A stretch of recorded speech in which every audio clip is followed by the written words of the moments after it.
এই মুহূর্তে আমরা অবস্থান করছি বগুড়া জেলার ধুনট উপজেলার ভান্ডারবাড়ি ইউনিয়নের সাহারাবাড়ি ঘাট এলাকায়, যমুনার তীরবর্তী স্থানে।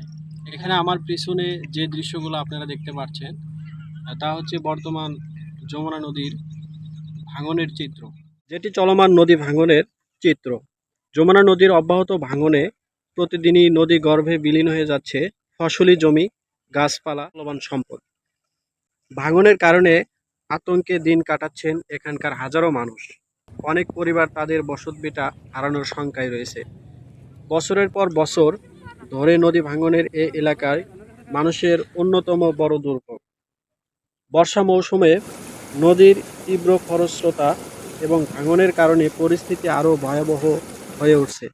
স্থানীয়দের দাবি কোন কার্যকর ব্যবস্থা গ্রহণ করা হোক। সেই প্রেক্ষাপটে বর্তমানে এখানে জিওটিউব নদী ভাঙন প্রতিরোধের কাজ চলছে। স্থানীয় সূত্রে জানা গেছে, সংসদ সদস্য জিএম সিরাজ এর রোধ কার্যক্রম বাস্তবায়নের কাজ চলমান।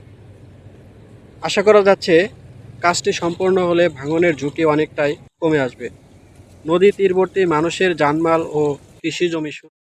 চলুন এই মুহূর্তে আমরা জেনে আসি এখানকার স্থানীয় যে অধিবাসীরা আছে তাদের মতামত এবং কাজের অগ্রগতি সম্পর্কে।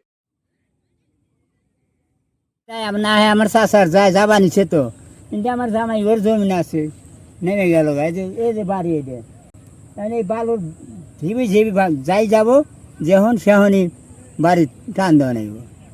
দাবি নদীর কাজ আমার করে দিই, আমার দাবি তো এমন কোনো জিনিস চাই না যে আমার লিপ দেখ বা টিয়া ঘুষের দেখ, 10 জনে বাঁচি, একলা বাঁচানোর জন্য চেষ্টা আঙুন না। এই বস্তাগুলো বুঝাই ঘরে আড়াত পিনি ফাইলে থয়, মধ্যে না দিয়ে আড়া দে সারি করতে হয়, ভেঙে নেমে যায়, বস্তাও জায়গা ভাঙ্গা আগে আসে।